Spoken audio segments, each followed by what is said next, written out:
שלום עלינו, עוד יבוא שלום עלינו, עוד יבוא שלום עלינו ועל כולם.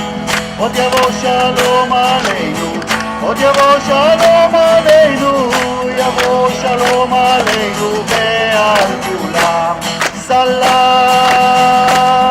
עלינו ועל כולם. Okay, first of all, I'd like to welcome you all to the Israeli flag raising, which is, I guess, has never been done in the city of Lawrence, so I'm glad to bring it to the city of Lawrence. I want to thank Mayor Rivera for allowing me to share my Jewish heritage with the city of Lawrence by allowing me to light the menorah for Hanukkah a couple of years ago, and his Chief of Staff, Eileen Burnell, and Kate Raleigh, Special Assistant to the Mayor, who, when I asked if we could raise the Israeli flag for Israel Independence Day, both told me to go for it. First of all, I'd like to introduce Cantor Adon Islander from Temple Emmanuel in Andover. Some of you may not know this, but the Bruce School Annex was originally the old Temple Emmanuel. Cantor?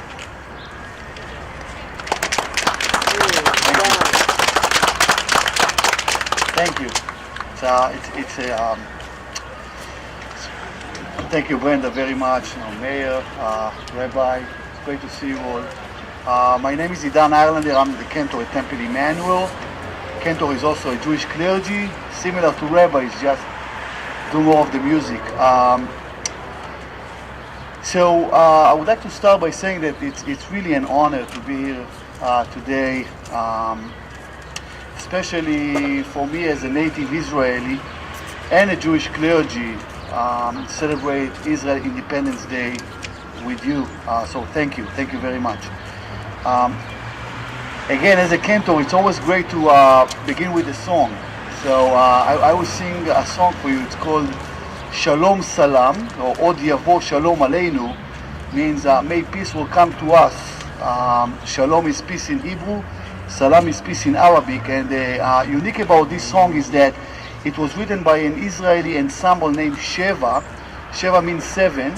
And the reason why they call this ensemble seven is because they have 7 members.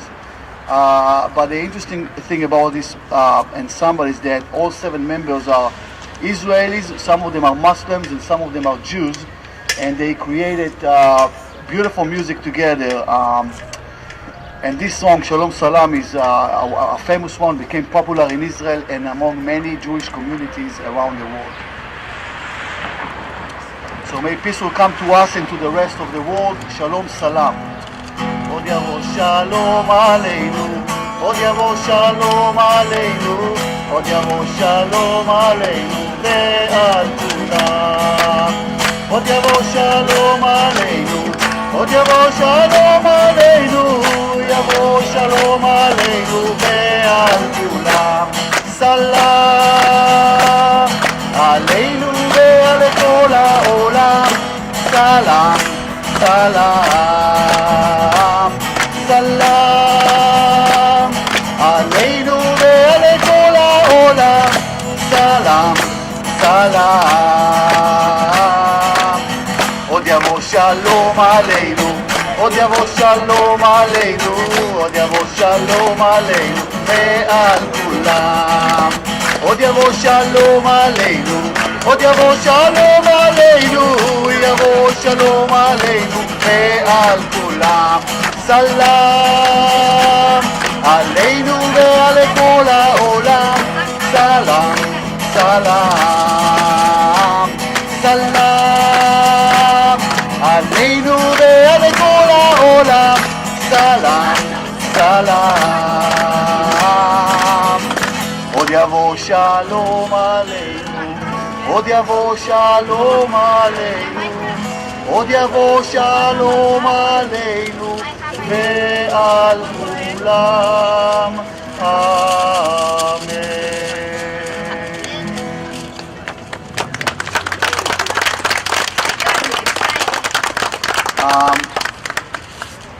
I also thought that the best way to explain and also to understand Israel is by reading to you a beautiful poem by Ephraim Kishon. Ephraim Kishon was an Israeli author, screenwriter, and Oscar-nominated film director. He was one of the most widely read contemporary poetry in the world. So the name of this poem is Happy Birthday to the State of Israel, which, by the way, today in Israel there are many big celebrations in honor of the Independence Day, big celebrations. Israel is a country so tiny that there is no room to write its name on the world maps. It is a country where mothers learn the mother tongue from their sons. It is a country where one writes Hebrew, reads English, and speaks Yiddish. It is a country where everybody has the right to speak his mind, but no one listens. It is a country which produces less than it eats, and yet, of all places, it is here that nobody has ever died of hunger. It is a country whose survival is permanently endangered, and yet its inhabitants' ulcers are caused by the upstairs neighbors. It is a country where every human being is a soldier, and every soldier is a human being. It is the only country in which I could live. It is my country. And I'd like to conclude with singing of the Israeli national anthem, Hatikva, basically means the hope. And it's interesting, out of all the national anthem that I know of, I know that the Israeli and the South Korean don't have this major sound to it like in any other national anthem, such as pa-pa-ba, these metrics.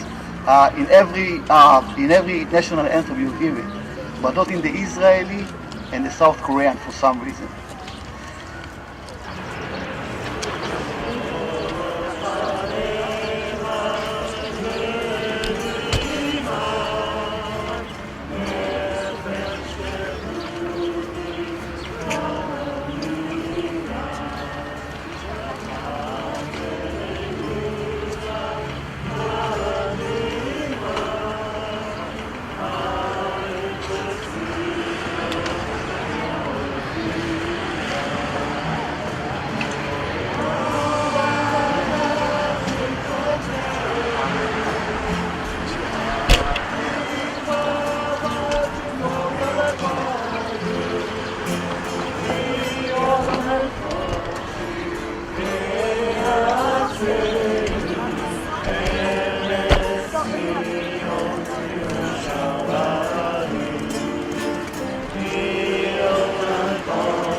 We're gonna let the rabbi have the final word of the afternoon, and I just wanted to come up quick. I'm Dan Rivera. I'm the mayor of the city of Lawrence, and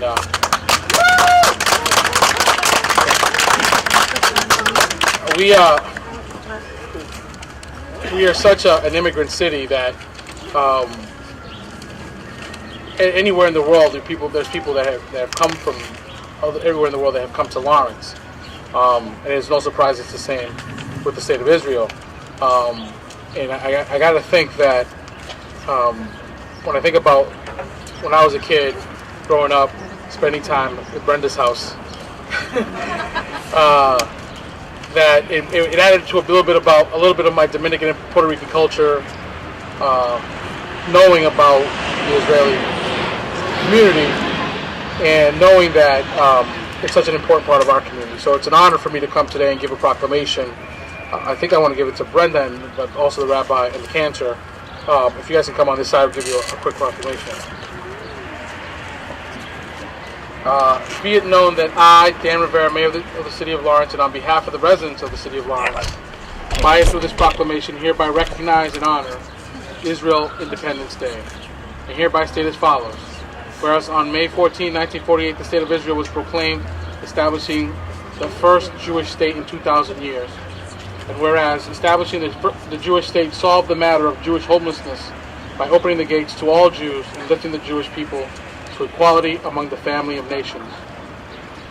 And whereas Israel and the United States of America have strong and distinct relationship, which has continued to evolve over the last half century. And whereas throughout its history, the Jewish community has migrated outside of the land of Israel where they have established a rich culture and contributed greatly to societal values, and share the diverse experiences with where they live, including the city of Lawrence. And whereas our community of Lawrence is built around diversity and culture, which brings strength to our city, and Jewish Americans are an intricate part of our prosperity and culture and faith. Furthermore, I, Dan Rivera, Mayor of the City of Lawrence, officially recognize and honor Israel Independence Day and offer my warmest wishes and set my hand and affix the seal of the City of Lawrence this 11th day of May in the year of our Lord 2016, signed Dan Rivera, Mayor of the City of Lawrence.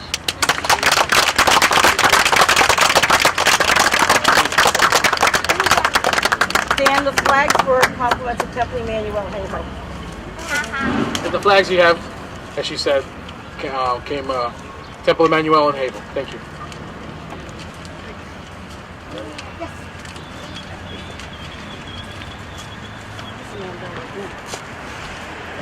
I first want to deeply thank Mayor Rivera, the City of Lawrence, for inviting me to celebrate with you Israeli Independence Day, Yom HaAtzmaut.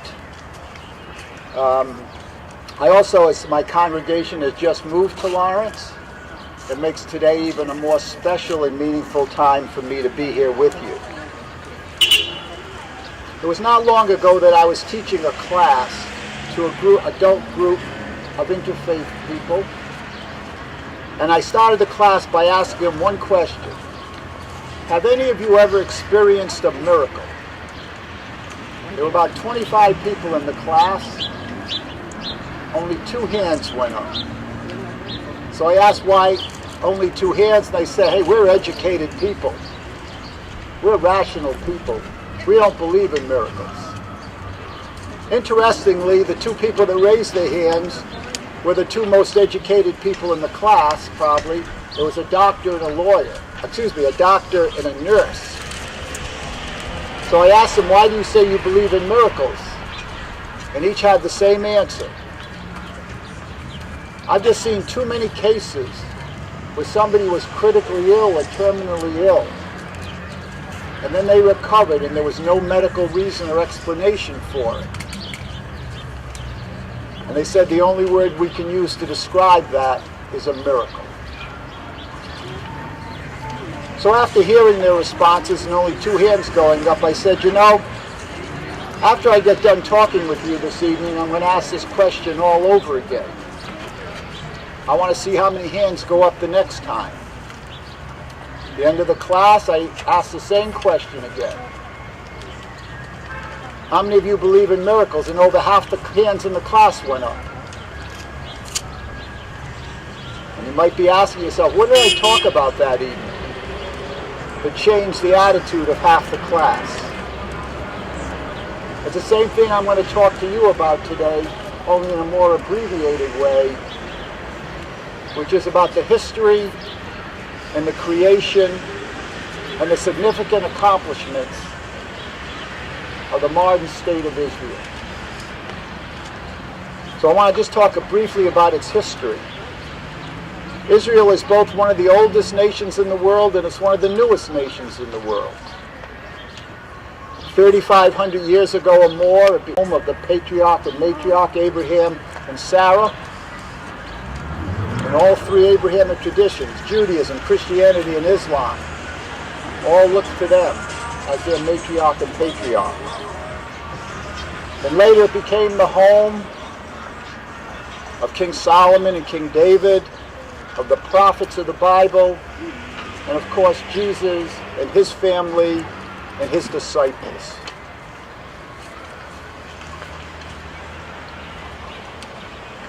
And so what happened, though, is the Jewish people were dispersed.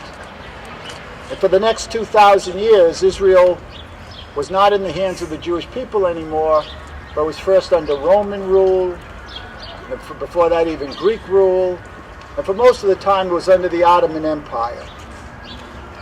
It was the Romans and the Ottoman Empire that gave the land, not the name Israel, but the land Palestine. And then in 1918, after World War I, the Ottoman Empire took the wrong side and sided with Germany. So it broke up the Ottoman Empire, And Israel became a protectorate, Palestine became a protectorate of England. It didn't take long, however, for England to say, you know, there's nothing to exploit here. They don't have much water, they don't have any oil, there's not a whole lot of natural resources. UN, you take it over. And that's what happened. That in 1948, the prayers of the Jewish people for 2,000 years, their dream, which they had never let go of, became a reality. And no longer was Israel under foreign rule, because the UN divided Palestine into two separate nations. One for the Arab community living in Palestine, and the other for Jewish people, including all those who had survived the Holocaust, went back home and they couldn't go back to their homes and had no place else to go. As some of you know, I was a civil rights lawyer before I became a rabbi, and Martin Luther King, one of my heroes, spoke often about how the Jewish people's deep faith, how they're never having lost hope, and their resilience over the past 2,000 years so greatly inspired him during the dark times during the civil rights movement. And it led to his becoming one of Israel's greatest supporters, because he so identified with what happened to Israel and to the Jewish people's dream coming true. I call that miracle number one. For 2,000 years, to be homeless, and all of a sudden to have your homeland back again. There were other miracles about Israel, but I'm only going to mention one more right now. What is the spoken language in Israel? Hebrew. So let's talk about Hebrew. Hebrew hadn't been spoken for 2,000 years. Nowhere.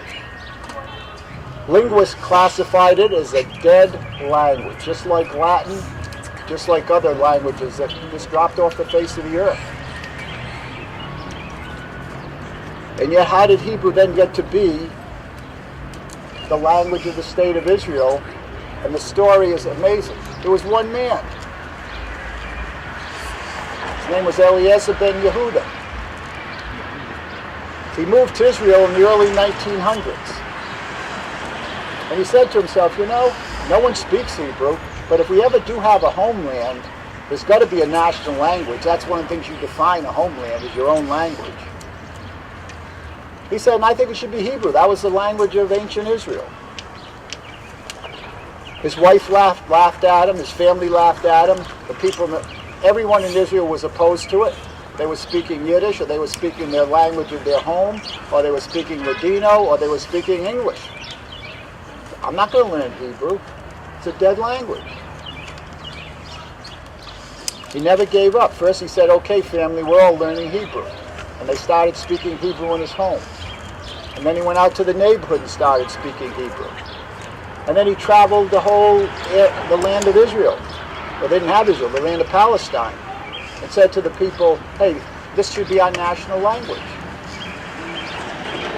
And then most amazingly, and think about this for a minute, he and his son wrote a modern-day Hebrew dictionary. Which makes it amazing is there had been 2,000-year gap. There were no words for airplane, motorcycle, automobile, computer, all the other words that we take for granted today. Most of the words in our vocabulary didn't exist back 2,000 years ago. And he either had to create the word, or he took it from some other language and adapted it from some other language. Somehow, this one man was able to win over the opposition, which was most everybody at the beginning, and Hebrew became the spoken language. It is the only language that has ever been deemed a dead language and been resurrected. I call that miracle number 2 of the establishment of the State of Israel. And at this point, I just want to interject something, which is Israel, like every country, is not perfect. I love our country here in the United States, but it's not perfect, and I don't mean to imply that it is. Every country has its political, social, and economic challenges. And everyone sitting here is familiar with the one that's the main one in Israel, which is how do we resolve the Palestinian-Jewish question over there. But what I want to do for the few minutes I'm going to continue to speak is to give you a balanced view of what Israel is all about today. Israel gets a whole lot more press than it probably deserves. And what I mean by that is, it's one of the smallest countries in the world. It's 1/30th the size of the state of Texas. And to put even more understandable means, it's smaller than the state we live in. Israel is smaller than the state of Massachusetts. Population-wise, it's also very tiny. There are 12 states in this country that have larger populations than the state of Israel. It ranks 99th in the world in population. What makes it even more amazing is that it has all these people come from different countries. It's a melting pot, just like the United States. Over 100 different countries are represented in the state of Israel. And they're of all ethnicities, religions, ethnic groups. So this quickly to go through what some of Israel's accomplishments have been in the last 68 years. And by the way, this is the 68th anniversary of the State of Israel. Technologically, according to a recent survey by the Bloomberg Innovation Index, it measures performance in research and development, technical education, high-tech companies. Israel ranks 5th in the world. It's ahead of Great Britain, it's ahead of France, and it's ahead of another country called the United States of America. Educationally, it ranks 2nd in the world, having the most educated country, with the highest percentage of people with college and graduate degrees. Healthcare.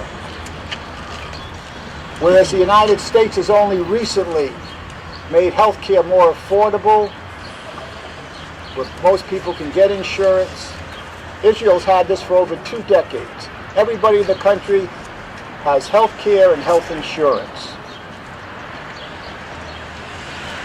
It has, even with all the stresses and all the security concerns it has,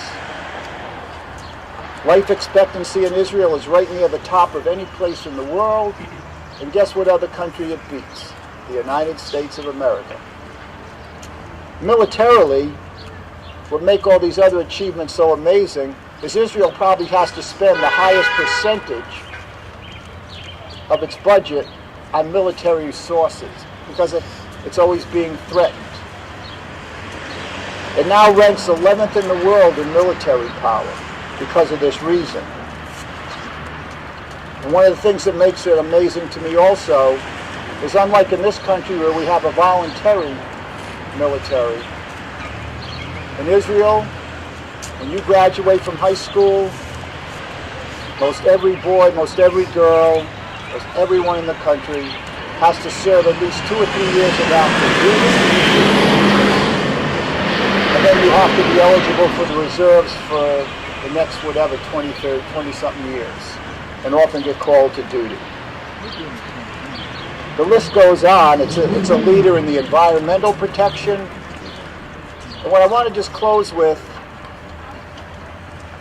is, with all these incredible things it does, militarily, technologically, medically, health-wise, I think what Israel takes greatest pride in, and this is what I want to give a balanced picture of, is caring for those in need, not only for its own, but across the world.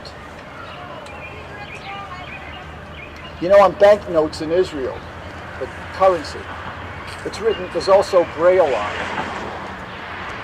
What other country in the world would think to have Braille on its banknotes and currency?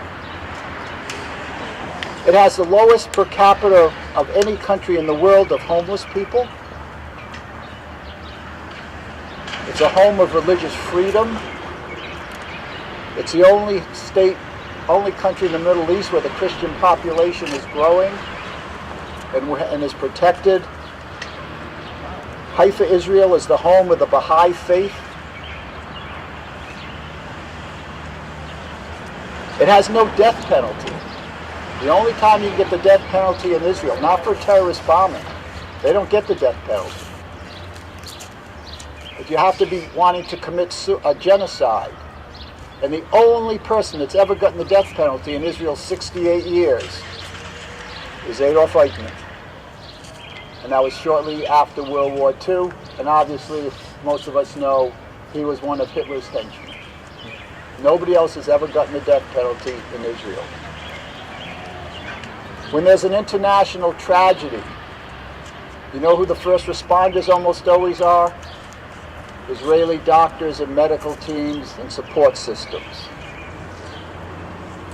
The Syrian civil war. Syria says Israel is its avowed enemy.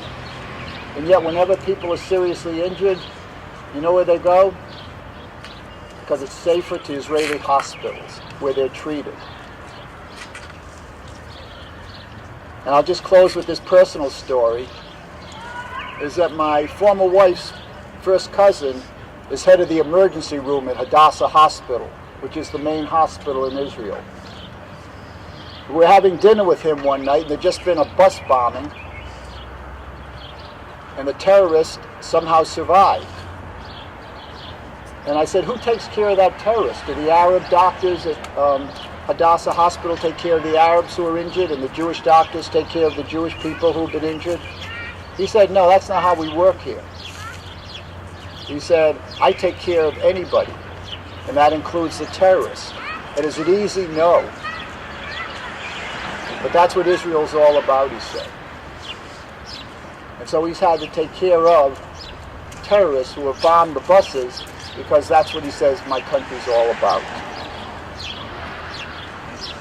So just briefly, I hope you get a better understanding of why more than half of my class, when I got done talking about Israel for an hour, decided, you know, there was a miracle that they'd experienced and witnessed, but had never really thought about before, and that was the state of Israel. So I just hope that each of you will leave with a little better understanding of this small little country, 8.5 million people. By the way, the Dominican Republic and Haiti have more people individually than the state of Israel. Each is larger than the state of Israel. With all of its challenges, and I just hope we can all say together, happy 68th anniversary. Happy 68th anniversary.